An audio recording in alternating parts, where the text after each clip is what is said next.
السلام عليكم. معانا فيديو النهاردة في محطة قطار ابو قير يا جماعة، تعتبر النظرة الاخيرة لهذه المحطة.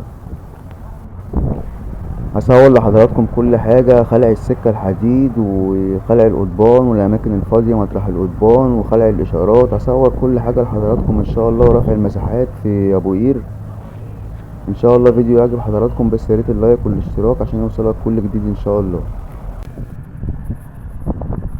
زي ما حضراتكم شايفين يا جماعة، رفع المساحات الان اهو في محطة ابو قير، وهصور لحضراتكم الجزء اللي تم الخلع فيه القضبان. خليكم معايا ما تروحوش في اي حتة.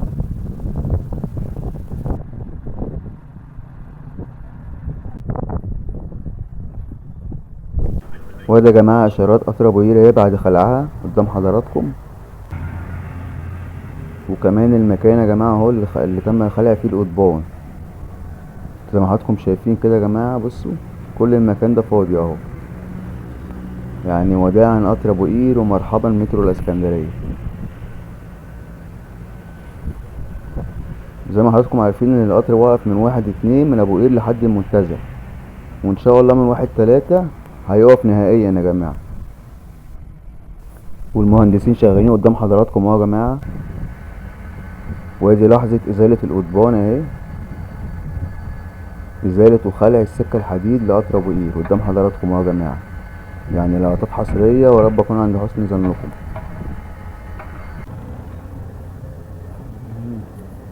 وده جزء من اشارات قطر ابو قير برضه اهو مخلوع، والناس شغالة والازالات شغالة دلوقتي يا جماعة في ابو قير.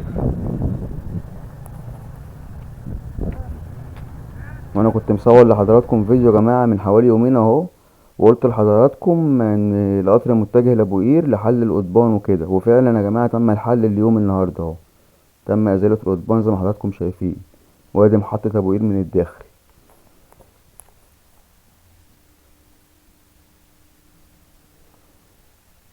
انا قلت اجي اصور لحضراتكم برضو فيديو، ويعتبر الفيديو ده النظرة الاخيرة لمحطة ابو قير وقطر ابو قير في الاسكندرية.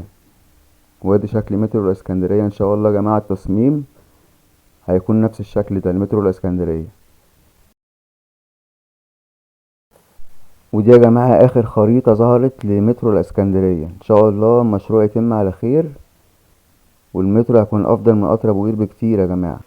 وقطر ابو قير يا جماعة يعمل حوالي 170 سنة واصبح متهالك. وداعا قطر ابو قير ومرحبا بمترو الاسكندرية. سلام، واشوف حضراتكم على خير.